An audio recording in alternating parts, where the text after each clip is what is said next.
All right, so I'm using QuickTime to record this.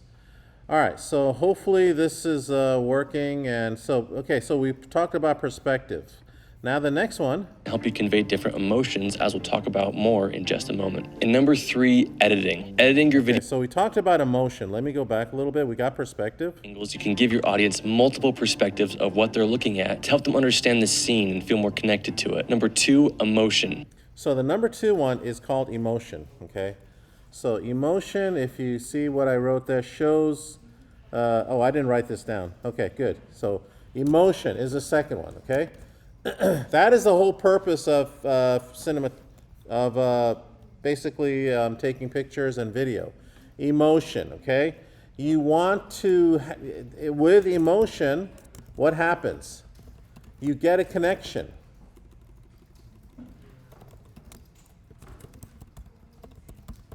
Okay, you get a connection with the subject. Okay, you get a connection with the subject. Sorry, I spelled emotion wrong. So you want to show a lot of emotion, okay, in your thing. So once again, emotion, you get a connection there. Okay. All right, let's go over here and see what they have to say. Different camera angles can help you convey different emotions, as we'll talk about more in just a moment. And number 3, editing. Editing your video becomes a lot easier when you have multiple angles to choose from, which will ultimately help you tell a better story. Right, okay, so editing, okay?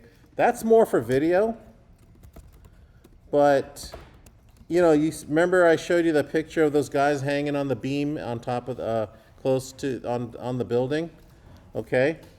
It shows for different perspectives, okay? For different, let me see what I put down there.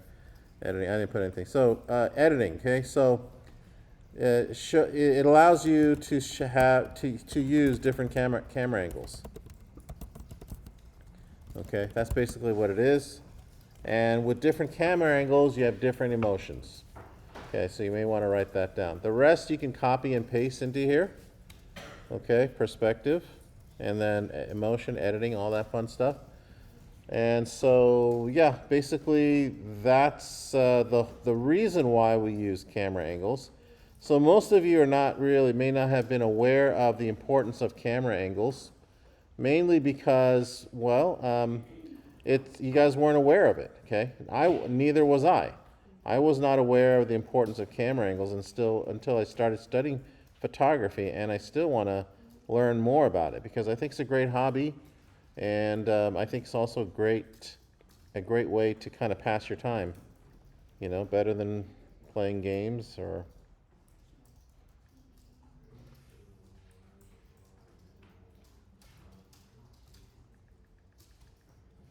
Okay.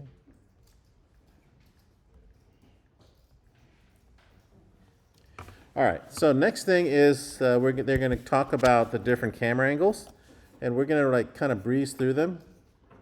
Now that you understand the why, let's talk about what are the 12 most popular camera angles you'll see in everyday films and when you'd want to use them. You have your wide shot, your long shot, your medium shot, the cowboy shot, a tight or close-up shot, a detail or extreme close-up shot, a low angle, a high angle, a Dutch angle, an over-the-shoulder, a POV shot, and a cutaway shot. A wide shot is usually captured on a wider angle lens so as to see more of your surroundings and is more frequent. So did I ask you to put wide shot? Okay, wide angle.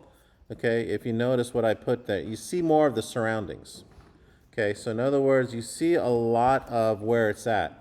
I don't know I don't know the kind of shows that's around anymore. I mean, to me, very low-class shows in today's world. But one of the things I used to watch was, you know, Little House on the Prairie, The Waltons, you know, these old-time shows where I really enjoyed. But you kind of see the surroundings, the mountains, the lakes, okay? So you see more of the surroundings, and so you know what the scenery is. So the scenery takes place in the woods. You know it's going to be a family who's kind of living off the grid a little bit. All right, the next one, let's go back. Where are they? And I apologize for the frequently tech- used when you're wanting to establish a location so the viewer can understand where the scene is taking place. Wide shots can also be used to portray emotion like loneliness, insignificance, or feelings of being removed from the action. A long shot is also used to establish location, but with a bigger emphasis on your subject. Okay, so long shot, copy and paste whatever I put for long shot. Good thing I did. You need to show the full body, okay? You need to show the full body. So copy and paste that. So when you show the full body, you're showing isolationism, okay? Filling the entire frame, usually showing their full body. So this look is they best basically created just using kinda tighter by focal length themselves. and shooting from. Okay, although there can It's be usually from the waist sometimes- up, and Sometimes it can involve two or more people, but as long as you have to see, but it more or less isolation. Like for instance, people who are stranded in an island, even though they're together, they're still isolated. Okay, a mid shot, write this down, okay? Shows less the background, it's more about body language. So copy that down. Hopefully you have it. All right, so let's go ahead and see what they're saying. is used to help the viewer focus in on what your subject is doing or saying. This shot is also great for helping the viewer feel as if they are close to the subject, because a medium shot most closely represents the distance you view people from as your When you guys talk to each other, okay, when you guys talk to each other, you guys are always in medium shots, okay? So the next one is called the cowboy shot, and the cowboy shot, if you look at the definition, two people interacting, but a third person or a third person that is hidden. Usually the audience is aware, okay? But the subjects are not. Okay, so write this down, but the subjects are not, okay? Okay, are not. And usually involves an object.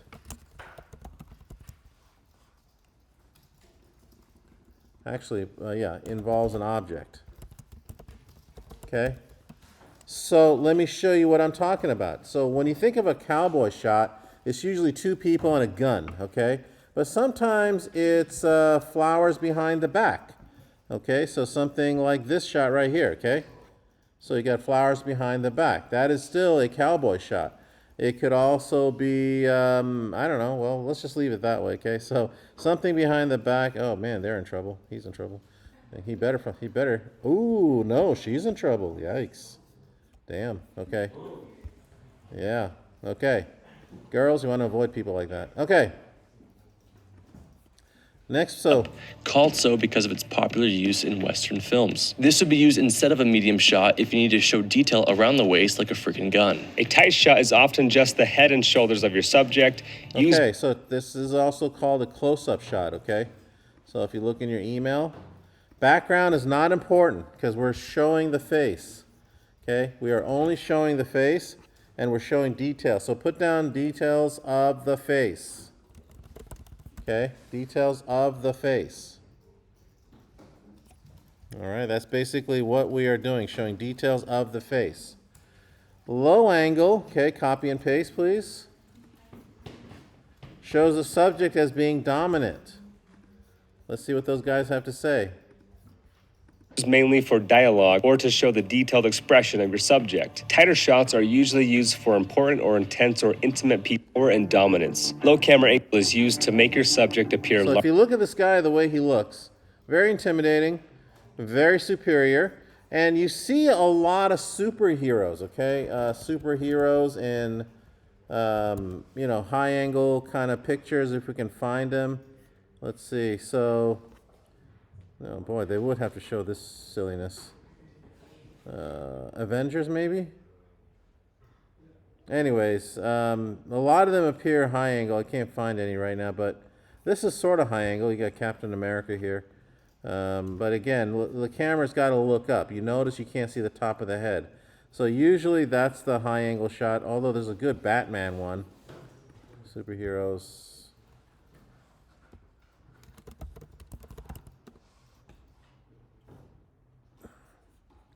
I'm sorry, low angle. Low angle. So yeah, see, look at that. So you got this right here. Look at Superman, okay? Low angle. Spider-Man, low angle. Captain America, low. What the heck is that? Okay.